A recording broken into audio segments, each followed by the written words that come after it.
He's had to comset several times for the mines already, and yeah, things not looking good in general. So it looks like I couldn't tell if one of the Rays actually ran out of energy there. I think that's what happened.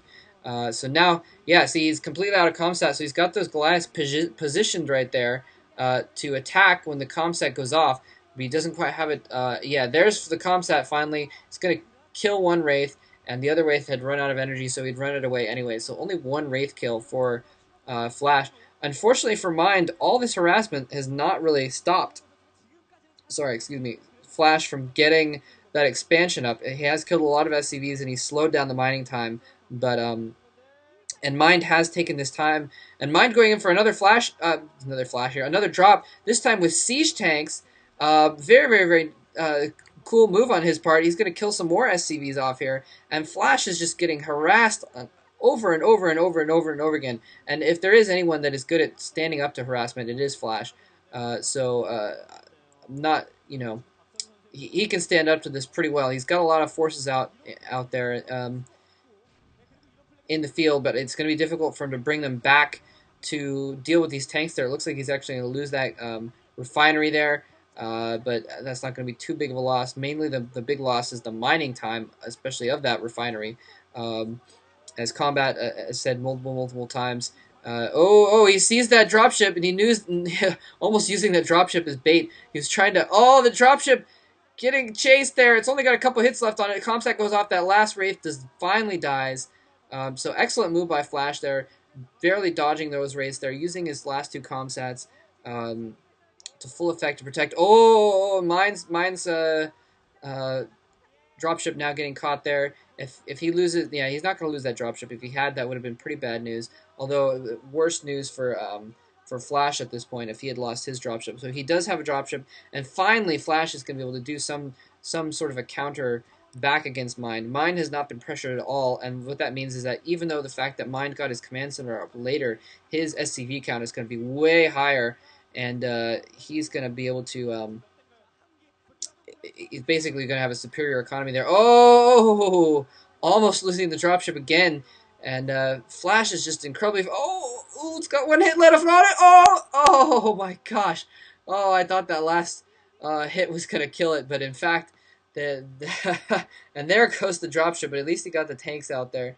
That would have been pretty suck for Mind if he'd lost that dropship with the tanks inside it. Now... there's that dropship. It looks like Flash was not able to actually even go and harass Mind with that little drop there yet. It looks like he may still. No, he's kind of bringing it back there, which makes sense because Mountain Mind's going to expect it, so it wouldn't be able to do as much good there. But yeah, so you can see Mind has 4 factories up now. Flash still only has I was going to say 2, but I think he may have more in another part of his base. It's hard to tell. No, I guess he does only have 2 factories, I think. So yeah, that guy's like, I make fun of him, but that's what I do too when I'm watching something that I'm totally interested in. My mouth like gapes open. I'm like, oh my god. Although sometimes I do that too when I'm just like completely surprised at what's happening, especially when I'm watching StarCraft sometimes actually. So Flash has managed to build up a decent ground force though. And I haven't seen really much of an army from Mind at this point. I don't think he has as much of an army on the ground right now, just because all of his army has been used to go in and harass that sort of thing. Flash dropping on his own natural there. Mind with 3 dropships though, full of units. That's probably where his army is there. Flash's units are almost all on the ground. He does have those 2 dropships still full though, so Flash still definitely at a lead with the army. So, but again, Mind having the economic lead. So I think Mind is going to be able to catch up as far as the armies go pretty quickly here. Things are going to equalize pretty soon though, because Flash and he's still producing from that hidden starport there, and that could be bad for Mind if Flash were to find that, because he'd be able to kill that off pretty quickly.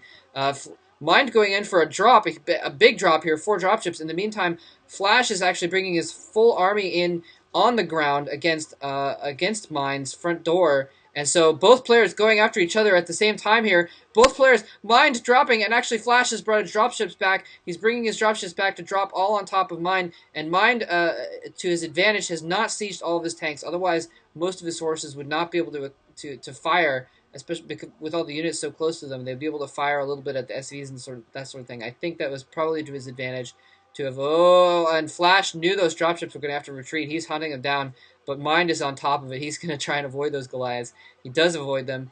Both of these players just incredibly smart players. I have seen a little bit more brilliance, I think, from Flash, but Mind is more of the solid type player. He's just completely solid. And these two guys, by the way, are basically he does catch the dropship. Mind a little bit off his game there, loses one dropship. He's going to lose a second as well, and before he's able to retreat to his front door there, and barely managing to get out there. Those dropships at least were not full. Otherwise, it would have been a lot worse. Although if they had been full, he could have dropped a unit out to deal with the Goliaths while he was retreating. But yeah, Flash setting up another base. It looks like in the bottom right, or at least getting ready to. No, I'm sorry. He's setting up a base nearer to his base at the kind of inner 8 o'clock position there. SCV battle. Who's gonna win? Who's gonna win? Oh, double kills, simultaneous. Very nice. That was awesome. When people observe, they usually play Terran so they can lift off their command center and they kill off their own SCVs just to get them out of the way. People trying to do that cannot do that. I've tried to do that, and it just doesn't. It's really difficult to pull off, and these guys managed to pull it off somehow. That was just beautiful. That was absolutely beautiful. Two SCVs poised to have another little duel over there, and Mind dropping in here to try and save his starport. Oh, Flash picked up his units and tried to get them out of there, but he was not able to get out of there in time.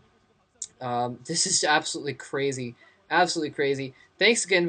Thanks to Tinethor, by the way. He's the one that recommended I do this game. He said it was an awesome TVT, and it is turning out to be absolutely awesome. This is just a great game. Oftentimes, people and Combat was talking about this same thing in his recent video. He was saying that a lot of people think that TVT is boring, but as we can see right now, this very moment, it is not always boring. Sometimes it's crazy. And it all depends on the quality of the players, and that's why I like watching TVTs between good players. And like I was saying before, these are basically two of the top Terrans in the world right now. And in fact, I might even say that these are the two top Terrans in the world. The only other competitors for the position might be Huashin, sort of. He hasn't been playing at his top game recently, though. Maybe Iris, I guess. I don't really like Iris, aka Berserker, that much, so I wouldn't put him in the top ranks there. But there's not really any other Terrans that I would consider really top level.